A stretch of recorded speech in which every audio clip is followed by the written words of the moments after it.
बुंडू अनुमंडलीय इलाके के विभिन्न थाना क्षेत्रों के नदी घाटों में लगातार कार्रवाई से अवैध बालू खनन और बालू ढुलाई मामले में पुलिस को सफलता मिल रही है। नक्सल प्रभावित इलाके के दशम फॉल और चुर्गी नदी से कल देर रात बड़ी मात्रा में बालू लदे टर्बो और हाइवा को जब्त किया गया।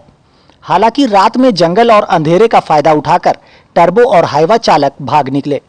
गौरतलब है कि पिछले एक माह से लगातार सोनाहातू एवं डीबाडी इलाके से 250 से ज्यादा बालू डंपिंग मामले पर कार्रवाई की जा चुकी है।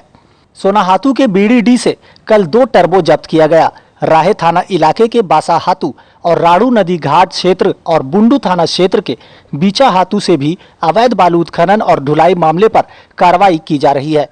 विगत एक माह से लगातार रांची एसएसपी के निर्देश पर नक्सल प्रभावित नदी घाट इलाकों में सघन छापेमारी अभियान चलाकर अवैध बालू उत्खनन, डंपिंग और चोरी छिपे बालू की तस्करी पर कार्रवाई की जा रही है। QMS न्यूज के लिए बुंडू से जितेंद्र सार की रिपोर्ट।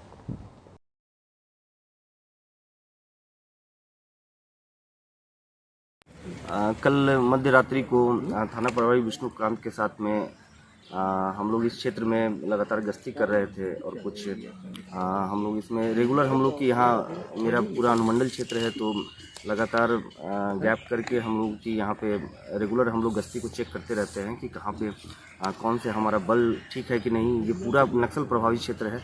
इस दृष्टिकोण से भी रात में जो हमारी गश्ती पार्टी होती है उसको एक एहतियात बरतना होता है। वरीय पुलिस अधीक्षक के द्वारा इस संबंध में लगातार निर्देश जारी किए गए हुए हैं कि रात में जो भी हमारी गश्ती पार्टी होगी वो पूरी सुरक्षा के साथ में अपनी पार्टी को मूव करेगी।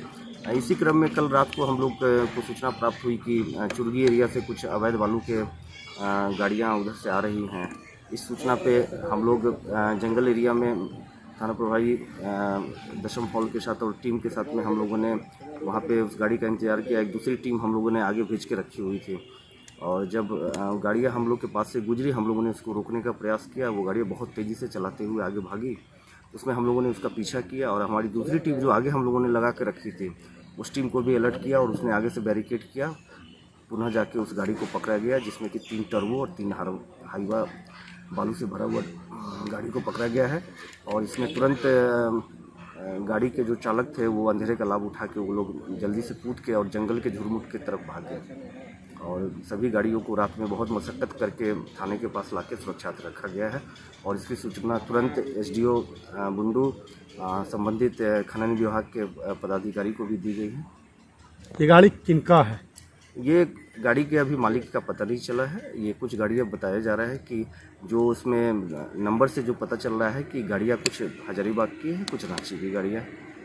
और इसके संबंध में डिटेल से परिवहन विभाग से इसको हम लोग इसकी वेरीफाई करेंगे और इस संबंध में आगे जो भी होगा इस गाड़ी की संबंधित विभाग के द्वारा इसकी कार्रवाई हम लोग कर रहे हैं। प्रशासन द्वारा जिस तरह बालू का जब्त किया जा रहा है, गाड़ी को बालू अवैध तरीका से रोका जा रहा, फिर भी इन लोग बाज नहीं आ रहा, फिर भी चोरी चुपके किए, तो कितना मतलब चैलेंज लगता है इसको लेकर? ये पूरा इलाका नक्सल प्रभावित बुंडू अनुमंडल क्षेत्र पूरा नक्सल प्रभावित है। इस क्षेत्र से कई नदियाँ कांची नदी, करकरी नदी, राडू नदी, कई नदियाँ यहाँ से निकलती है और सभी नदियों से आज से नहीं बल्कि पुरातन समय से ही बालू का यहाँ पे खनन किया जाता रहा है। और इस संबंध में हम लोग के लिए भी, पुलिस प्रशासन के लिए भी चुनौती है क्योंकि ये जंगल का एरिया है और इसमें रात्रि में खासकर जो भी इन लोगों का मोडस है कि जब प्रशासन जब कहीं दूसरी तरफ चले जाते हैं उस समय में चोरी छुपे ये गाड़ी को निकालते हैं और हम लोग को सूचना जैसे ही प्राप्त होती है हम लोग इस पर त्वरित कार्रवाई करते हैं। और लगातार आप देख रहे होंगे पिछले 1 महीना से सभी सोनाहातू क्षेत्र में बड़े बड़े डंप को वहाँ पे केस किया गया है। कल रात में सोनाहातू क्षेत्र में भी BDD से जो अवैध बालू का उत्खनन की सूचना मिली थी जहाँ से 2 टर्बो को वहाँ से भी जब्त किया गया है। इसके अलावा राहे क्षेत्र के बासाहातू गांव में भी वहाँ अवैध बालू का डंप किया गया था, वहाँ पे कार्रवाई की गई है। बुंडू क्षेत्र में बिचाहातू में भी डंप किया गया था, वहाँ भी इसकी FIR किया गया है। साथ ही बुंडू क्षेत्र में भी 2 दिन पहले अवैध बालू के खिलाफ में 3 गाड़ियों पर प्राथमिकी दर्ज की गई है। तो लगातार इन अवैध बालू के खनन और परिवहन के खिलाफ प्रशासन के द्वारा कार्रवाई